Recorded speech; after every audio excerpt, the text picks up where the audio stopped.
Hello, my dear coders. Welcome back to my channel. Hope you guys are doing good. So coders మనలో చాలా మంది తెలుసు medical coding training complete చేసుకున్న తర్వాత చాలా మంది చాలా కామన్ గా రాసే ఎగ్జామ్ వచ్చేసి సర్టిఫికేషన్ పొందడానికి సిపిసి సర్టిఫికేషన్. సో ఈ ఎగ్జామ్ చాలా కామన్ గా రాస్తారు. సో మనం ఈ రోజు వీడియోలో will cover about the topic. So regarding ఈ ఎగ్జామ్ గురించి మనకు కావాల్సిన డీటెయిల్స్, లైక్ ఈ ఎగ్జామ్ స్లాట్ ఎలా బుక్ చేసుకోవాలి అండ్ ఈ సిపిసి ఎగ్జామ్ రాయడానికి మనకి డ్యూరేషన్, లైక్ టైం డ్యూరేషన్ ఎంత, ఎన్ని క్వశ్చన్స్ అడుగుతారు అండ్ మోడ్ ఆఫ్ ఎగ్జామ్ ఎలా అనేది ఇన్ డీటెయిల్గా ఈ వీడియో చెప్పబోతున్నాను. సో కోడర్స్ మీలో ఎంతమంది ఇప్పటివరకు ఆల్రెడీ ప్రీవియస్గా సిపిసి సర్టిఫికేషన్ ఎగ్జామ్ రాశారు అండ్ మీ ఎక్స్పీరియన్స్ ఎలా ఉంది అండ్ ఎగ్జామ్ రాసేటప్పుడు హౌ యూ ఫెల్ట్? సో చాలా ఈజీగా అనిపించింది, హార్డ్ అనిపించింది? అదేవిధంగా సర్టిఫికేషన్ పొందిన తర్వాత మీరు జాబ్లో జాయిన్ అయ్యారా లేదా అనేది తప్పకుండా కామెంట్ చేయండి. అండ్ ముఖ్యంగా గైస్, మీరు కనుక సిపిసి ఎగ్జామ్ రాసుంటే మీరు ఎన్ని మార్క్స్, లైక్ ఎంత పర్సెంటేజ్ పాస్ అయ్యారో అది కూడా కామెంట్ చేయండి. సో నాకు అదేవిధంగా వీడియో చూస్తే మన కోడర్స్ చాలా హెల్ప్ఫుల్ అవుతుంది అనుకుంటున్నాను గైస్. సో కోడర్స్, అసలు సిపిసి అంటే ఏంటిది? So we all know that CPC stands for certified professional coder. So ఈ ఎగ్జామ్ కండక్ట్ చేసే వాళ్ళు వచ్చేసి ఏఏపిసి. సో వాళ్ళేనండి, American academy of professional coders. So ఈ ఎగ్జామ్ అనేది వీళ్ళు కండక్ట్ చేస్తారు. అసలు ఈ టెస్ట్ ఎందుకు కండక్ట్ చేస్తారంటే to test our understanding and knowledge regarding the medical coding, medical terminology and అదేవిధంగా anatomy and ICD, CPT and HCPC level 2 guidelines knowledge ఎలా ఉందని చెప్పేసి టెస్ట్ చేయడానికి ఈ ఎగ్జామ్ అయితే కండక్ట్ చేస్తారు. సో మనం ఈ సిపిసి సర్టిఫికేషన్ ఎగ్జామ్ రాయడానికి మనం ఎగ్జామ్ అదేవిధంగా ఎగ్జామ్ ఫీజ్ పేమెంట్ ఎలా చేయాలంటే, సో దర్ 2 వేస్. నెంబర్ 1 వచ్చేసి చాలా కామన్గా తెలిసిన విషయం, మనం కనుక ఒక ట్రైనింగ్ ఇన్స్టిట్యూట్లో జాయిన్ అయితే ఆ ట్రైనింగ్ ఇన్స్టిట్యూట్ వాళ్ళే మనకి మనం ఇచ్చిన అమౌంట్ ద్వారా వాళ్ళే మనకి ఎగ్జామ్ స్లాట్ అనేది బుక్ చేస్తారు and we can take the exam. And second option వచ్చేసి మనం ఇండివిజువల్గా మనకి ఓన్గా మనం బుక్ చేసుకోవాలంటే ఏపీసీ వల్ల అఫీషియల్ వెబ్సైట్ ఇన్ గూగుల్ ఉంటుంది, అక్కడికి వెళ్ళి లాగిన్ అయ్యి మన డీటెయిల్స్ అని ఇన్పుట్ చేసేసి మనం అయితే ఎగ్జామ్ రాయొచ్చు. సో ఇక్కడ 2 ఆప్షన్స్ ఉన్నాయి గైస్. మనం పక్క ఎగ్జామ్ రాసేటప్పుడు మనం మెంబర్షిప్ అయితే పక్క బై చేయాలి. సో ఫీ స్ట్రక్చర్లో మనకి మెంబర్షిప్తో పాటు ఎగ్జామ్ ఫీజ్ పే చేయాలి. ఇందులో 2 ఆప్షన్స్ ఉంటాయి మళ్ళీ. ఒకటి లైక్ స్టూడెంట్ మెంబర్షిప్ ఉంటుంది, సెకండ్ వచ్చి ఇండివిజువల్ మెంబర్షిప్ వస్తుంది. సో స్టూడెంట్ మెంబర్షిప్ అనేది మనకు ఏదైనా ఒక ఏపీసీ సర్టిఫైడ్ లైక్ అఫిలియేట్ అయిన ఇన్స్టిట్యూట్లో ట్రైనింగ్ ఇన్స్టిట్యూట్లో జాయిన్ అయితే will come under student. So మనకి స్టూడెంట్ కింద మనకి కొంచెం కన్సెషన్ ఉంటుంది మెంబర్షిప్కి, లైక్ 1 year మెంబర్షిప్ ఉంటుంది. సో ఎవ్రీ ఇయర్ మనం సర్టిఫికేషన్ పొందిన తర్వాత కూడా ఎగ్జామ్ రాసి క్వాలిఫై అయిన తర్వాత కూడా ఎవ్రీ ఇయర్ మనం మెంబర్షిప్ అని రెన్యువల్ చేస్తూ ఉండాలి. ఇక్కడ స్టూడెంట్ అయితే మనకి ఒక $155 ఉంటుంది. అదే ఒకవేళ ఇండివిజువల్ అయితే మనకి అరౌండ్ $200 ఉంటుంది. సో మెంబర్షిప్ డిఫరెంట్ ఉంటుంది స్టూడెంట్కి అదేవిధంగా ఇండివిజువల్కి.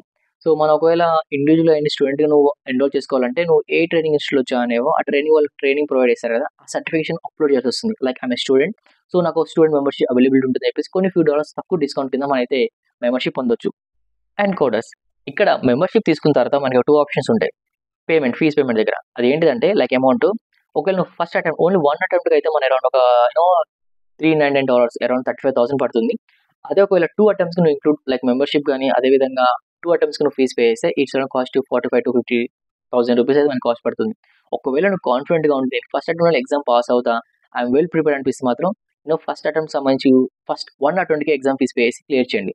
లేదు కొంచెం డౌట్గా ఉంది, first time even I have to write second time attend అవుతుంది, ఒకవేళ అవకాశం ఒకవేళ ఛాన్స్ ఉంటుంది అనుకుంటే మాత్రం కంపల్సరీగా 2 అటెంప్ట్స్కి అయితే ఫీజ్ విత్ మెంబర్షిప్ తీసుకుని మీరైతే ఎగ్జామ్ రాయొచ్చు. అండ్ ఒకవేళ ఫస్ట్ అటెంప్ట్ కనుక క్వాలిఫై కాకపోతే, పాస్ కాకపోతే second attempt with in 1 year లోపు మనం రాయాలి. సో ఇది ఒక రూల్ ఉంటుంది. సో ఎవ్రీ ఇయర్ కొన్ని రూల్స్ అని అప్డేట్ అవుతూ ఉంటాయి. సో మీకు కనుక ఒక అఫీషియల్ వెబ్సైట్ ఉన్న ఏఏపీసీ వాళ్ళ వెబ్సైట్కి వెళ్తే అక్కడ వాళ్ళు చేసిన అప్డేట్స్ మనం చూడొచ్చు. అండ్ కోడర్స్, అదే ఏఏపీసీలో వెబ్సైట్లోనే మనం ఫీజ్ పేమెంట్ చేయొచ్చు. లైక్ మన డీటెయిల్స్ అని ఇన్పుట్ చేసిన తర్వాత ఫీజ్ పేమెంట్ ఉంటుంది. లైక్ మనకు వాచర్స్ ఉంటాయి, ఆ వాచర్స్ అనేవి మనం బై చేయడానికి కార్ట్లో యాడ్ చేశాక చెక్అవుట్ చేసేటప్పుడు క్రెడిట్ కార్డ్, డెబిట్ కార్డ్ లేకుంటే ఎనీ ఆన్లైన్ పేమెంట్ మెథడ్ ద్వారా మనం అయితే ఫీజ్ పేమెంట్ చేయొచ్చు. సో ఆ విధంగా అయితే మన ఎగ్జామ్ రాయడానికి అయితే మనకు ఒక హాల్ టికెట్ లాగా లేకుంటే. అండ్ కోడర్స్, నెక్స్ట్ వచ్చేసి ఎగ్జామ్ డ్యూరేషన్. సో ప్రీవియస్గా ఫ్యూ ఇయర్స్ బ్యాక్ చూసుకుంటే మనకి సిపిసి సర్టిఫికేషన్ ఎగ్జామ్ అనేది అరౌండ్ 5 hours 40 minutes ఉండేది. సో అందులో మనకి 2 parts డివైడ్ చేశారు, లైక్ 2 hours 40 minutes అదే 2 hours 40 minutes 2 parts డివైడ్ చేసి ప్రీవియస్ ఫ్యూ ఇయర్స్ బ్యాక్ ఒక బ్రేక్ ఇచ్చేసి మనకి ఎగ్జామ్ అయితే అంత కండక్ట్ చేసేవాళ్ళు. అరౌండ్ అందులో మళ్ళీ మనకి 150 క్వశ్చన్స్ ఉండేవి. సో అందులో అన్ని మల్టిపుల్ చాయిస్ క్వశ్చన్స్ కాబట్టి నాట్ అ ప్రాబ్లమ్. సో ఆ విధంగా మనకైతే ఎగ్జామ్ రాసే ఛాన్స్ వచ్చింది. బట్ ప్రజెంట్ ఇప్పుడైతే మనకి అప్డేట్ ప్రకారం లాస్ట్ 2 years నుంచి 3 years నుంచి అయితే మనకి ప్రజెంట్ అయితే ఎగ్జామ్ డ్యూరేషన్ వచ్చి అరౌండ్ 4 hours టైం అండ్ 100 క్వశ్చన్సే ఉన్నాయి. సో కొంచెం టైం సేవ్ అవుతుంది. సో ఎలాంటి బ్రేక్ ఉండదు ఇక్కడ. సో కంటిన్యూగా 4 అవర్స్ ఉంది. అండ్ బ్రేక్ తీసుకుంటే మనం టైం అనేది స్టాప్ చేసి, లేకుంటే ఎవరైతే ఇన్విజిలేటర్ ఉన్నారో ఎగ్జామ్ సెంటర్లో వాళ్ళని అడిగి మనం అయితే బ్రేక్ తీసుకోవచ్చు. అండ్ వాటర్ కూడా వాళ్ళు ఇస్తారంట. సో ఆ విధంగా అయితే 4 hours 100 questions and pass percentage వచ్చేసి 70%. సో 100 క్వశ్చన్స్ నువ్వు 70% క్వశ్చన్స్ రైట్ అయితే, ఆన్సర్స్ రైట్ అయితే విల్ గెట్ క్వాలిఫైడ్. అండ్ ఇందులో ఎలాంటి నెగిటివ్ మార్క్ ఉండదు. సో చాలా మందికి తెలియని విషయం. సో నెగిటివ్ మార్కింగ్ ఉండదు కాబట్టి మీరు ఒకవేళ ఒక క్వశ్చన్కి ఆన్సర్ తెలియకపోయినా, ఇఫ్ యూ కన్ఫ్యూజ్ లైక్ ఇది రాంగ్ కరెక్ట్ అని ఒకవేళ మీరు డైలమాలో ఉన్నా, no problem, give a chance. So ఏదో ఒక ఆప్షన్ ఇవ్వండి. సో ఏమంటారు, ఎంటీగా వదిలిపెట్టకుండా ఏదో ఒక ఆప్షన్ చూస్ చేసుకోవడం బెటర్ అని అనుకుంటున్నా. ఏమంటారు? అండ్ కోడర్స్, ఈ ఎగ్జామ్ కూడా మనం ఒక 2 వేస్లో ఇవ్వచ్చు. నెంబర్ 1 వచ్చేసి ఫ్రమ్ హోమ్. సో ఇంటి దగ్గరే మీ ల్యాప్టాప్లో కెమెరా ఆన్ చేసి మీరు కూర్చుని ఒక కంప్లీట్ ఎంటీ రూమ్లో, సో ఎలాంటి నాయిస్ లేకుండా, ఫుల్ లైటింగ్తో, స్ట్రాంగ్ ఇంటర్నెట్ కనెక్షన్తో, అదేవిధంగా ఎలాంటి పవర్ కట్ లేకుండా, డిస్టెన్స్ లేకుండా మీరు ఇంటి దగ్గర నుంచే ఎగ్జామ్ రాయొచ్చు. సో మేము ఒకరు మానిటర్ చేస్తూ ఉంటాం కాబట్టి ఎలాంటి హెడ్ మూవ్మెంట్ కానీ ఎలాంటి డిస్టెన్స్ లేకుండా ఫోకస్డ్గా ఉండి ఎగ్జామ్ అయితే రాయాల్సి ఆప్షన్ ఉంటుంది. సెకండ్ ఆప్షన్ వచ్చేసి ఇన్ పర్సన్గా. సో ఏదైనా ఒక సెంటర్, సో నియర్ బై మీరున్న సిటీలోనే వీళ్ళు ఎగ్జామ్ సెంటర్ ప్రొవైడ్ చేస్తారు. ఆ ఎగ్జామ్ సెంటర్కి వెళ్ళి మనం పర్సనల్గా అటెండ్ అయ్యి అక్కడ ఎగ్జామ్ రాయొచ్చు. సో 2 ఆప్షన్స్ ఉన్నాయి. అండ్ వన్ మోర్ థింగ్ ఏంటంటే, మామూలుగా యూఎస్ఏ అబ్రాడ్ కంట్రీస్లో అయితే మనకి ఎగ్జామ్ సెంటర్స్కి మన ఓన్ బుక్స్ ఏమంటారు ICD-10, అదేవిధంగా CPT, HCP లెవెల్ 2 సంబంధించిన బుక్స్ మనమే క్యారీ చేసుకుని వెళ్ళి అక్కడ ఎగ్జామ్ రాసి వస్తుంది. బట్ ఇండియాలో మనకి ఇక్కడ 2 ఆప్షన్స్ ఉన్నాయి. నెంబర్ 1 వచ్చేసి ఇక్కడ ఎగ్జామ్ సెంటర్లోనే మనకి ఫిజికల్ బుక్స్ ప్రొవైడ్ చేస్తారు. అదేవిధంగా ఈ బుక్స్, సో PDF ఫార్మాట్స్ ఈ బుక్స్ అయితే ఆన్లైన్ ప్రొవైడ్ చేస్తారు. మనం ఎగ్జామ్ రాసేటప్పుడు ఫీజ్ పేమెంట్ చేసేటప్పుడు మనం చూస్ చేసుకోవాలి. నేను ఫిజికల్ బుక్స్ ద్వారా చూసి ఎగ్జామ్ రాసా, లేకుంటే ఈ బుక్ ద్వారా నేను ఎగ్జామ్ రాసాను చెప్పేసి. And one more important thing ఏంటంటే, ఈ CPC ఎగ్జామ్ అనేది మెడికల్ కోడింగ్ కంప్లీట్గా ఓపెన్ బుక్ ఎగ్జామ్. సో మనం ఎలాంటి మెమోరైజ్ చేసిన కోర్స్ అవసరం లేదు, రిమెంబర్ చేసిన అవసరం లేదు. బికాస్ కొన్ని గైడ్ లైన్స్, కొన్ని మోడిఫైర్స్, మనం అలాగే అనాటమీ, టర్మినాలజీ సంబంధించి కొన్ని మనం గుర్తుంచుకుంటే చాలా ఈజీగా కంప్లీట్ అవుతుంది. సో రిమైనింగ్ అంతా మనకి అడిగిన కేస్ స్టడీ సంబంధించిన క్వశ్చన్స్ అని మనం బుక్లోనే చూసేది చేయొచ్చు. So it's complete open book exam. So చాలా మందికి ఈ విషయం తెలియదు. చాలా మంది ఏమనుకుంటారంటే, సో మేబీ అంత కాస్ట్ ఆఫ్ అంత అమౌంట్ పెట్టి మన ఎగ్జామ్ రాస్తే క్వాలిఫై కాకపోతే ఏమని చెప్పి ఒక నెగిటివ్ థాట్ ఉంటుంది. సో గైస్, మీరు ఎంతమందికి అయితే చాలా మంది తెలియదు, మెడికల్ కోడింగ్ జాయిన్ అయినప్పుడు ఎగ్జామ్ ఉంటుందని తెలుసు తప్ప ఆ ఎగ్జామ్ ఓపెన్ బుక్ ఎగ్జామ్ చాలా మంది తెలియదు. సో మీలో ఒకవేళ మీకు ఈ విషయం ఎప్పుడు తెలుసు, CPC exam medical coding training అయిపోయిన తర్వాత ఓపెన్ బుక్ ఎగ్జామ్ అని మీకు ఎప్పుడు తెలుసు, అండ్ మీకు ఎలా అనిపించింది తప్పకుండా కామెంట్ చేయండి గైస్. అండ్ కోడర్స్, ఇక్కడ 100 క్వశ్చన్స్లో ఇంక్లూడ్ చాలా వరకు ఎలా అంటే it's mix of all questions. ఎలా అంటే మనం నేర్చుకున్న anatomy, medical terminology, ICD, CPT, HCPC level 2 guidelines, codings and ENM, compliance and everything. So మనం అయితే ఫస్ట్ మెడికల్ కోడింగ్ జాయిన్ దగ్గర నుంచి ఎండ్ వరకు ఏం నేర్చుకుంటా అన్ని మిక్స్ చేసి క్వశ్చన్స్ అయితే మనం అడుగుతారు. ఇక్కడ మళ్ళీ మనకి కేటగిరీస్ ఉంటాయి. సో ఏ టాపిక్ నుంచి, ఏ సిరీస్ నుంచి ఎన్ని క్వశ్చన్స్ అడుగుతారని చెప్పేసి కూడా ఒక ఎగ్జామ్ ప్యాటర్న్ డిస్ప్లే అయితే చూడండి గైస్. సో మీకు మాక్సిమం మనకైతే ఎక్కువ CPTకి సంబంధించి క్వశ్చన్స్ ఎక్కువ వస్తాయి. సో ఎక్కువ portion of the questions are expect from CPT. So అందుకే చాలా వరకు CPTని ఎక్కువ ఆ చాప్టర్ని ఆ సబ్జెక్ట్ బాగా డెప్త్గా మనం ప్రిపేర్ అయితే ఎక్కువ స్కోరింగ్ మనం అక్కడ చేయొచ్చు అని చెప్పేసి ఒక చిన్న థాట్. ఎగ్జామ్ కంప్లీట్ అయిన ఒక 1 monthలోనే మనకైతే మనం CPC సంబంధించిన మనకు ఒక సర్టిఫికేషన్ అయితే మనకు వచ్చేస్తుంది. అండ్ అదేవిధంగా మనకి ఎగ్జామ్ పాస్ అయిన ఫ్యూ డేస్లోనే మనకు ఒక కోడ్ ఏమంటారు, ఒక ID, so register CPC, so certified professional కోడర్గా మనకు ఒక ID జనరేట్ అవుతుంది.